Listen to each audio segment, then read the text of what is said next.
kaya kung kakantahin mo yung buwan na ang layo-layo sa genre-ang ginagawa mo? Oh my gosh. Ako'y sa'yo.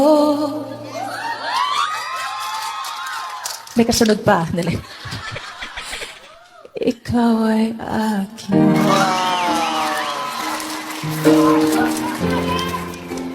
Ganda mo sa paningin. Parang ang baba pala. Tataas ako.